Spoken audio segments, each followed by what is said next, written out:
Welcome to Plot Point. This is Ivan Renacruz, your literary guide. This is the podcast that explores essential literature from across centuries and continents. Each episode, we break down a single work, covering the plot, the essential story, then diving into the point, the critical analysis, context, and enduring meaning. Ready to unlock the secret life of books? Let's begin.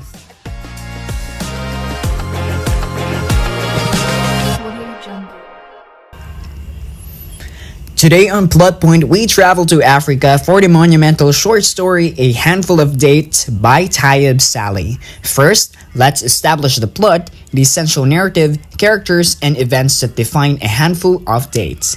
The story is narrated as a recollection of a young boy's dramatic loss of innocence when his idealized view of his grandfather is shattered. The boy initially adores his revered grandfather but becomes uneasy when he learns his relative has systematically acquired 2/3 of the land belonging to their kind neighbor Masood due to the latter's financial struggles.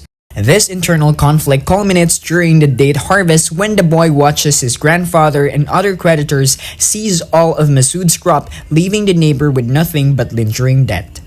Disgusted and unable to reconcile his grandfather's callous greed with his image as a virtuous man, the boy runs to the river bank and physically vomits the handful of dates his grandfather had given him. Now that we've mapped the story, we shift to the point, the critical analysis, themes, and enduring relevance of this masterwork.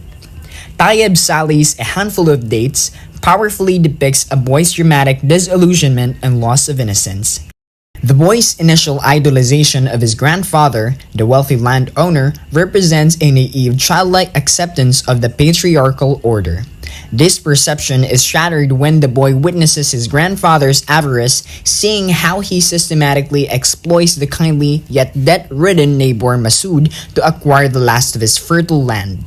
This economic betrayal reveals the harsh reality of their society where the powerful ruthlessly accumulate capital at the expense of the poor.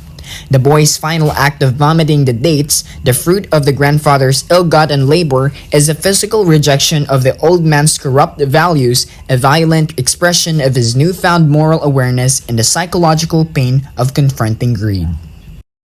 That brings us to the end of our discussion. We've navigated the plot and analyzed the point. Thank you for exploring this literature with me. Please subscribe to Plot Point and leave a review wherever you listen.